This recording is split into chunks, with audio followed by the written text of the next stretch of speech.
why did you put the money in the name of O.L. Lee instead of O.L. Nelm? Actually, Jack, Lee is my middle name. And so you just used your first name, initial, and your middle name? That's right. And sometimes that's a practice you do that? I have done that, yeah.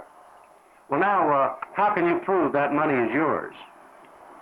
Well, I have the key to the box and the receipts where I have paid on the box for several years. And the signature, my signature matches the bank signature, so they tell me. And you have the keys to the box? Yes, sir. Have you been approached at all on this by federal income tax men? Well, the tax has all been paid, Jack, on this money quite a few years ago. So evidently, though obviously there's no problem at all there. Not in the least. In case you should hear from them. Well, we hear from the income tax people practically every year, have for a number of years. Well, Nelm, a lot of people, of course, wonder why a man with your business ability would put that money idle when it might bring $30,000 in simple interest for that period of time. Why did you put so much money in there? Well, Jack, ever since I was a little boy, I've always tried to keep some cash money, whatever I could, on hand. In other words, if I needed some money, I wouldn't have to go sacrifice a piece of property to raise some cash. I thought it would be worth more than it would be to have to sacrifice maybe to raise some cash that I might need. Oh, well, now you're known to the public as the man who runs the ads, thanks to the people of Dallas, or some such words, for helping me make another million. Why do you do that? Well, Jack, I do that because it's the way I feel. I think everyone in Dallas is directly or indirectly responsible for my success here in the state of Texas. And you're merely thanking them.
General Potter, just how popular are the Americans in Panama?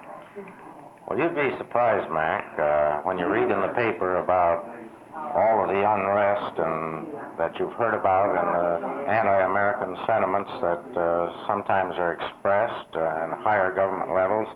The individual American is just as popular with Latins as he is in your own community here. In your community here, you have people that you don't want to be around, and they do too. It's not a problem of unpopularity of the individual American. It's some of the things that they think we do on government policy levels. Was there ever any real threat of the Panamanian government taking over the canal? No, they don't want the canal, Mac. They're perfectly happy with us managing it. All they want is, I think, more out of the canal. After all, you must remember it's their greatest natural resource.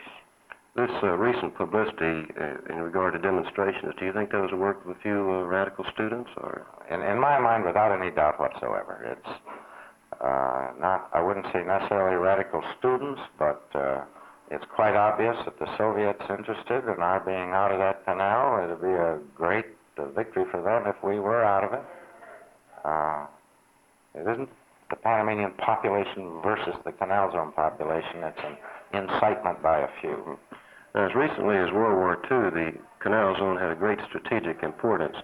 Now, with days of super rockets and unmanned aircraft, do you think it's as important now as it was then? The canal's importance is logistic now. It's the supply channel function that it does. And you're never going to find a rocket, Mac, that's going to carry 10,000 tons of iron ore. Not yet, anyhow. So it is still